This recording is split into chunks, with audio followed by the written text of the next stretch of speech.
അസ്സലാമു അലൈക്കും.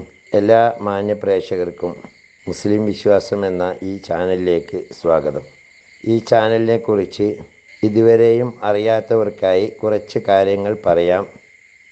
ഇത് ഇസ്ലാം മതവിശ്വാസികൾക്ക് മതത്തെക്കുറിച്ച്, പ്രത്യേകമായി മതത്തിലെ കർമ്മശാസ്ത്ര വിധികൾ, അതുപോലെ പരിശുദ്ധ ഖുർആനിലെ ആയത്തുകളുടെ വിവരണങ്ങൾ, തഫ്സീറുകളെ അടിസ്ഥാനമാക്കിയുള്ള വിവരണങ്ങൾ, ഇസ്ലാമിക ചരിത്രങ്ങൾ, ഇസ്ലാമിക വിശ്വാസ സംബന്ധമായ കാര്യങ്ങൾ, ഒരു മനുഷ്യൻ്റെ തൊട്ടിൽ മുതൽ കട്ടിൽ വരെ എന്ന വിധത്തിൽ പരിശുദ്ധ ഖുർആൻ നിഷ്കർഷിച്ചിട്ടുള്ള നിയമവ്യവസ്ഥകൾ മുതലായവ അറിയാവുന്നവരെ കൊണ്ട് അറിയാത്തവർക്ക് പറഞ്ഞു കൊടുക്കാനുള്ള ഒരു വിജ്ഞാനവേദി എന്ന നിലയിലാണ് ഈ ചാനൽ മുന്നോട്ട് കൊണ്ടുപോകുന്നത്.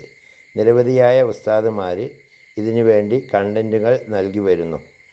ആയതുകൊണ്ട് തന്നെ ഈ ചാനൽ ദീനീ പ്രബോധനം എന്ന രീതിയിൽ ആരുടെയെങ്കിലും കയ്യിലെത്തിയാൽ അത് ഒന്ന് സബ്സ്ക്രൈബ് ചെയ്യുകയാണെങ്കിൽ കൂടുതലായിട്ടുള്ള വിവരങ്ങൾ നിങ്ങൾക്ക് ലഭ്യമാക്കുന്നതിനും, അതേപോലെ അത് ഷെയർ ചെയ്യുകയോ ലൈക്ക് ചെയ്യുകയോ ചെയ്താൽ കൂടുതലായ ആളുകളിലേക്ക് എത്തിക്കുന്നതിനും ഉപകാരപ്പെടും.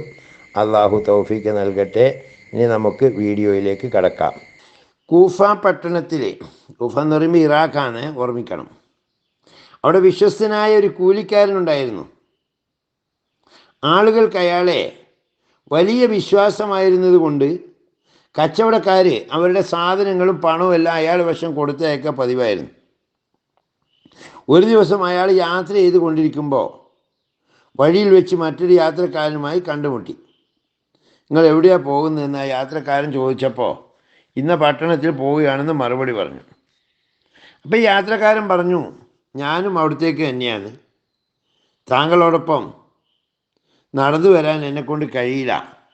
ഒരു ദീനാറ് കൂലി തരാം, എന്നെ കൂടി അവിടെ എത്തിക്കുമോ എന്ന് ചോദിച്ചു. കൂലിക്കാരൻ അത് സമ്മതിച്ചു. അയാളെ കൂടി കൂട്ടി തൻ്റെ കോവർ കൈതയുടെ പുറത്ത് കയറ്റി യാത്ര ആരംഭിച്ചു. ഒരു വഴിമുക്കിലെത്തിയപ്പോൾ ഏത് വഴിയെ പോകണമെന്ന് യാത്രക്കാരൻ ചോദിച്ചു. സാധാരണ പോകുന്ന വഴി കൂലിക്കാരൻ കാണിച്ചു കൊടുത്തു. എന്നാൽ മറ്റേ വഴി വളരെ എളുപ്പമാണെന്നും കോവർ കഴുതയെ മേക്കുന്നതിനുള്ള സൗകര്യമുണ്ടെന്നും താൻ പല പ്രാവശ്യം അതുവഴി യാത്ര ചെയ്തിട്ടുണ്ടെന്നും യാത്രക്കാരൻ പറഞ്ഞു. അത് വിശ്വസിച്ച കൂലിക്കാരൻ ആ വഴിയെ യാത്ര തിരിച്ചു. കുറച്ച് കഴിഞ്ഞപ്പോൾ ഭയങ്കരമായൊരു കാട്. ആ കാട്ടിലേക്കാണ് ഈ വഴി ചെന്ന് അവസാനിച്ചത്. അവിടെ നോക്കുമ്പോൾ ഒരുപാട് ശവങ്ങളും കിടപ്പുണ്ടായിരുന്നു. നമ്മളെ കൂലിക്കാരൻ കാണുവാന്ന്. ഒരുപാട് ശവങ്ങളും കിടക്കുന്നുണ്ട് അവിടെ. പെട്ടെന്ന് ഈ യാത്രക്കാരൻ ചാടി ഇറങ്ങി അരയിൽ നിന്ന് കാട്ടാര് വലിച്ചിങ് ഊരിയിട്ട് നമ്മുടെ വിശ്വസ്തനായ കൂലിക്കാരനെ കൊല്ലാൻ ശ്രമിച്ചു.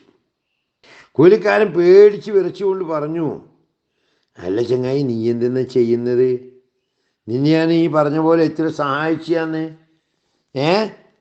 നീ എന്താണ് ഇങ്ങനെയൊന്നും ചെയ്യരുത്, എന്നെ ബുദ്ധിമുട്ടിക്കരുത്.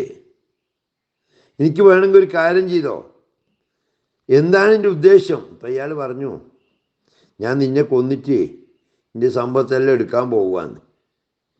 അപ്പോൾ നമ്മുടെ കൂലിക്കാരൻ പറഞ്ഞു, നീ എന്നെ കൊല്ലരുത്, എനിക്ക് കോവർ കഴുതിയും സാധനങ്ങളും എല്ലാം എടുത്തു കൊണ്ടുപോവാ.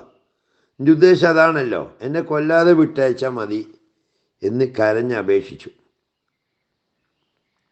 അപ്പോൾ ആ യാത്രക്കാരനായ ദുഷ്ടൻ പറയുകയാണ്, ആദ്യം നിന്നെ കൊന്നതിന് ശേഷം മാത്രമേ ഈ സാധനങ്ങളെല്ലാം ഞാൻ എടുക്കും. കൂലിക്കാരൻ എത്ര കരഞ്ഞു പറഞ്ഞിട്ടും ആ പരമദ്രോഹിയായ മനുഷ്യൻ അതൊന്നും സ്വീകരിച്ചില്ല. അവസാനം കൂലിക്കാരൻ പറഞ്ഞു, എനിക്ക് 2 റക്അത്ത് നിസ്കരിക്കുന്നതിന് അനുവാദം തരണമെന്ന് പറഞ്ഞു. അപ്പം അയാൾ പറഞ്ഞു, എന്നാൽ പെട്ടെന്ന് പണ്ടാരടക്ക്, വേഗം നിസ്കരിക്കേ എന്ന് പറഞ്ഞ് പരിഹസിച്ച് ചിരിച്ചു ആ ദുഷ്ടനായ യാത്രക്കാരൻ. ഇയാൾ പറയാന്ന് ചിരിച്ചുകൊണ്ട്, പെട്ടെന്ന് നിസ്കരിച്ച് തീർക്കേ, ഈ കിടക്കുന്ന ശവങ്ങളെല്ലാം അവർ മരിക്കുന്ന ഘട്ടത്തിൽ നീ പറഞ്ഞ പോലെ 2 റക്അത്ത് നിസ്കരിക്കണം പലതും പറഞ്ഞിരുന്നു. ഞാൻ അവർക്ക് സമയം കൊടുത്തിരുന്നു. പക്ഷെ അവർക്കാർക്കും അവരുടെ നിസ്കാരം കൊണ്ട് ഒരു പ്രയോജനവും ചെയ്തിരുന്നില്ല. നീ ചോദ്യം പോലെ പെട്ടെന്ന് ചെയ്ത് തീർക്കുക എന്ന് പറഞ്ഞു. കൂലിക്കാരൻ തൻ്റെ വാഹനത്തിൽ നിന്ന് വെള്ളമെടുത്തു, നന്നായി ഒളു ചെയ്യുകയാണ്. തൻ്റെ അവസാന നിസ്കാരമാണ്. അയാൾക്ക് നല്ല ഭയമുണ്ട്. ഈ നിസ്കാരം കഴിഞ്ഞു കഴിഞ്ഞാൽ ഉടനെ താൻ കൊല്ലപ്പെടുകയാണ്. അതുകൊണ്ട് തൻ്റെ അവസാനത്തെ നിസ്കാരം താൻ ഇതുവരെ ചെയ്തതിൽ വെച്ച് ഏറ്റവും നല്ല നിസ്കാരമായി മാറണം എന്ന ചിന്തയോടുകൂടി ഈ കൂലിക്കാരൻ വളരെ നന്നായി ഒതുവെടുക്കുകയാണ്. അതിനുശേഷം അയാൾ ആകാശത്തേക്ക് കൈ ഉയർത്തി പ്രാർത്ഥിക്കുകയാണ്. അശ്ഹദു അല്ലാ ഇലാഹ ഇല്ലല്ലാഹു വഹ്ദഹു ലാ ശരീക ലഹു വഅശ്ഹദു അന്ന മുഹമ്മദൻ അബ്ദുഹു വറസൂലുഹു അല്ലാഹുമ്മ ഇജ്അൽനി മിനത് തവ്വാബീന വജ്അൽനി മിനൽ മുതതഹിരീന വജ്അൽനി മിൻ ഇബാദിക സ്വാലിഹീൻ.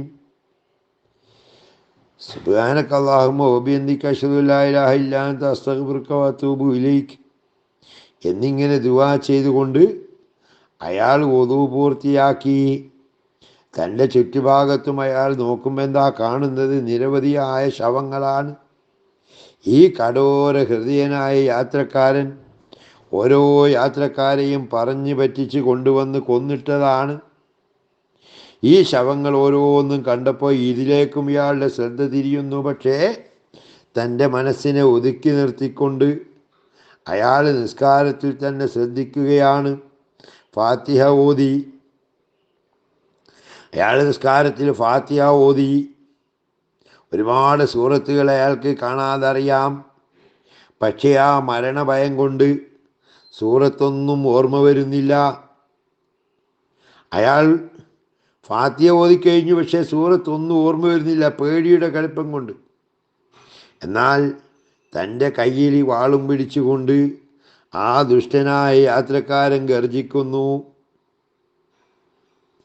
പെട്ടെന്ന് നിസ്കരിക്കേ, പണിയുണ്ട്, നോക്കേ എന്ന് ഗർജിച്ചപ്പോൾ ഔചാരിതമായി ആ കൂലിക്കാരൻ്റെ നാവിൽ നിന്ന് ഒരു വചനം മുറിഞ്ഞു വീണു. അമ്മൻ യുജീബുൽ മുൽത്തറ ഇദാ ദാ. അത് മാത്രമേ വന്നിട്ടുള്ളൂ. കാരണം സൂറത്ത് ഇയാൾക്ക് ഒരുപാട് അറിയാം. പക്ഷേ പേടിയുടെ കടുപ്പം കൊണ്ട് അയാൾക്ക് ആകെ ഇത് മാത്രമേ കിട്ടിയിട്ടുള്ളൂ. എന്താ അയാൾ പറഞ്ഞത്? അമ്മൻ യുജീബുൽ മുൽത്തറ ഇദാ ദാഹു. ഗതിമുട്ടിയവൻ പരിഭ്രമിച്ച് വിളിക്കുമ്പോൾ ആരാണ് അവന് ഉത്തരം കൊടുക്കുന്നവൻ?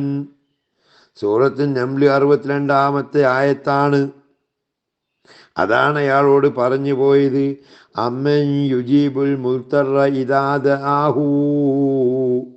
ഗതിമുട്ടിയവൻ പരിഭ്രമിച്ച് വിളിക്കുമ്പോൾ അവന് ആരാണ് ഉത്തരം കൊടുക്കുന്നത്?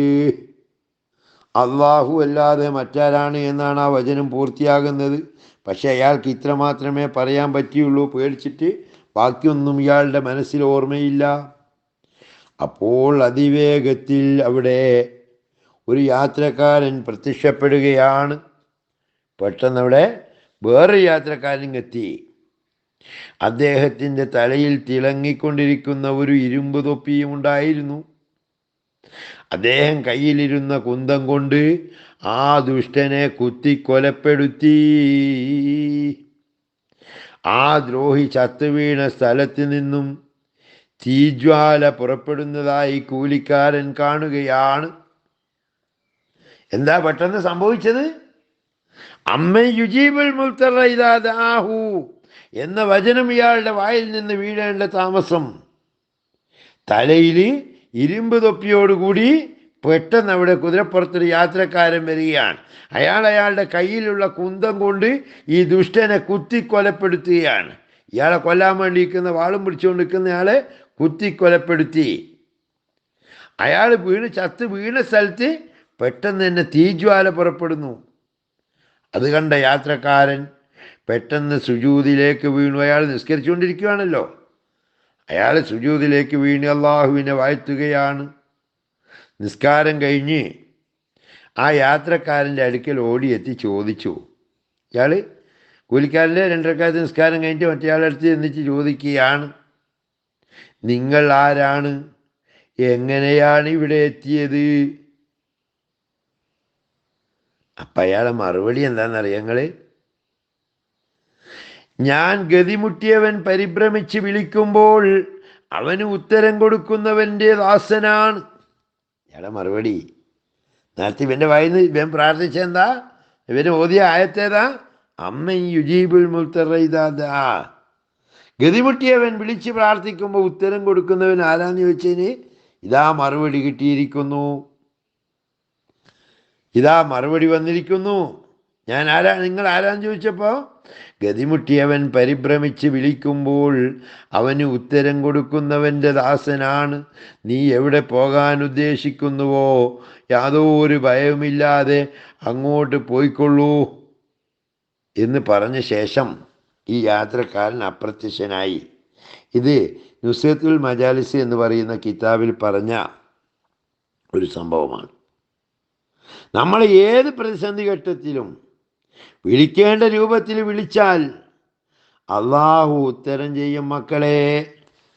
പലരും ചിന്തിക്കാറുണ്ട്, ഞാൻ അങ്ങനെ ബുദ്ധിമുട്ടിപ്പോയി, അവിടെ ഇങ്ങനെ കഷ്ടതയുണ്ട്, അള്ളാഹുവിൻ്റെ സഹായം എവിടെ? അള്ളാഹുവിനെ സഹായിക്കണമെങ്കിൽ സ്തഈനു ബിസ്സബ്രി വസ്വലാ, നിങ്ങൾ ക്ഷമ കൊണ്ടും നിസ്കാരം കൊണ്ടും അള്ളാഹുവിൻ്റെ സഹായം തേടണം. അത് തേടിയെടുത്ത് വിജയം ഉണ്ടായിട്ടുണ്ട്. നമ്മൾ വിചാരിക്കും ചില രാജ്യത്ത് മുസ്ലിങ്ങൾ ഇങ്ങനെയൊക്കെ പ്രാർത്ഥിച്ചിട്ടല്ലേ അവർ കൂട്ടക്കൊല ചെയ്യപ്പെടുന്നത്. മക്കളെ, അവർ വെറുതെ കൂട്ടക്കൊല ചെയ്യപ്പെടുന്നതല്ല. അങ്ങനെ മരിക്കുന്നതിന് വേണടോ ഒരു അന്തസ്സ്. നമ്മൾ ദുനിയാവിൽ നിന്ന് ഒരാളൊരു 100 വയസ്സ് വരെ ജീവിച്ചു എന്ന് വിചാരിച്ചോ, എന്ത് പ്രയോജനം? പക്ഷെ അയാൾ ഇപ്പം തന്നെ ഒരാൾ വന്നിട്ട്, നമ്മൾ ഏത് തമ്മാടിയായിക്കോട്ടെ, അവനോട് പറയുകയാണ്, അവന് അത്രയും ഉത്തമമായ വിശ്വാസമുള്ള ഒരാൾ പറയുകയാണ്, നീ ഇപ്പം മരിച്ചാൽ നിനക്ക് സ്വർഗത്തിലേക്ക് ഇതായി നിന്ന് രംഗങ്ങൾ, എനിക്കുള്ള കൊട്ടാരം ഇതാണ് എന്ന് പറഞ്ഞ് നമുക്ക് കാണിച്ചു തരികയാണെന്ന് സങ്കല്പിച്ചു നോക്കൂ. അപ്പം നമ്മളെന്താ ആഗ്രഹിക്കുക? പടച്ചോനെ എന്നെ ഇപ്പം തന്നെ മരിപ്പിച്ചുകൊണ്ടാന്ന് പറയൂലേ? അതാണ് ശുഹദാക്കളുടെ മരണം. അതുകൊണ്ട് ഒരു മുസ്ലിമിനെ സംബന്ധിച്ചിടത്തോളം മരണമല്ല പ്രധാനം, അവന് അള്ളാഹുവിൻ്റെ ഭാഗത്ത് നിന്ന് കിട്ടുന്ന സഹായങ്ങൾ അത് നിർവചിക്കാൻ പറ്റൂല. അവൻ നിസ്കാരം കൊണ്ടും ക്ഷമ കൊണ്ടും സഹായം തേടിയാൽ അള്ളാഹു അവനെ ഏതൊരു മുസീബത്തിൽ നിന്നും രക്ഷപ്പെടുത്തും. നിസ്കാരം വലിയൊരു സമ്പത്താണ്. അള്ളാഹുവിൻ്റെ തൃപ്തിക്ക് പുറമെ ദുന്യവിയായ മുസീബത്തിൽ നിന്നുള്ള രക്ഷയ്ക്കും നിസ്കാരം കാരണമായിത്തീരുന്നു. ഹൃദയത്തിന് സമാധാനവും ഉണ്ടായിത്തീരുന്നു. ഇബ്നു സിരീൻ എന്ന മഹാൻ പറയുന്നു, റളിയല്ലാഹു അൻഹു, എന്നോട് സ്വർഗത്തിൽ പോയിക്കൊള്ളുക അല്ലെങ്കിൽ 2 റക്അത്ത് നിസ്കരിച്ചു കൊള്ളുക എന്ന് പറയപ്പെടുകയാണെങ്കിൽ 2 റക്അത്ത് നിസ്കാരത്തെ ഞാൻ തിരഞ്ഞെടുക്കും. കാരണം സ്വർഗം എൻ്റെ സ്വന്തം തൃപ്തിക്ക് വേണ്ടിയുള്ളതും 2 റക്അത്ത് നിസ്കാരം എൻ്റെ ഉടമസ്ഥനായ റബ്ബിനെ തൃപ്തിപ്പെടുത്തുന്നതിനുള്ളതുമാണ്. നബി സല്ലല്ലാഹു അലൈഹി വസല്ലമ പറയുന്നു, കുടുംബാദികളും സമ്പത്ത് സൗകര്യാദികളും കുറഞ്ഞ് കൂടുതലായി നിസ്കാരത്തിൽ ഭാഗ്യം സിദ്ധിച്ചവനും കഷ്ടിച്ച് ജീവിതാവശ്യങ്ങൾക്ക് കിട്ടുന്നത് കൊണ്ട് ക്ഷമിച്ച് തൃപ്തിപ്പെട്ട് കഴിയുന്നവനും അള്ളാഹുവിൻ്റെ ഇബാദത്ത് നല്ല രീതിയിൽ കൂടി നിർവഹിച്ചു കൊണ്ടിരിക്കുന്നവനും യാതൊരു പേരും പ്രസിദ്ധിയുമില്ലാതെയും അനന്തരാവകാശികളും തന്നെക്കുറിച്ച് കരയുന്നവരും അധികമില്ലാതെയും മരണപ്പെട്ടു പോയവനായ ഒരു മുസ്ലിം അസൂയാർഹനായ ഭാഗ്യവാനാകുന്നു. ഒരു ഹദീസിൽ വരുന്നു, സ്വന്തം വീടുകളിൽ അധികമായി നിസ്കരിക്കണേ, അത് വീടിൻ്റെ ഐശ്വര്യത്തിൽ വർധനയുണ്ടാക്കുന്നതാണ്. അള്ളാഹു നല്ല രീതിയിൽ വിജയികളായി ജീവിച്ച് വിജയികളായി മരിക്കുന്നതിനുള്ള വഴികൾ നമ്മുടെ മുന്നിൽ തുറന്നു തരുമാറാകട്ടെ. വാഹിർ ദവാന അൽഹംദുലില്ലാഹി റബ്ബിൽ ആലമീൻ. അസ്സലാമു അലൈക്കും വറഹ്മത്തുള്ളാഹി തആല വബറകാതുഹു.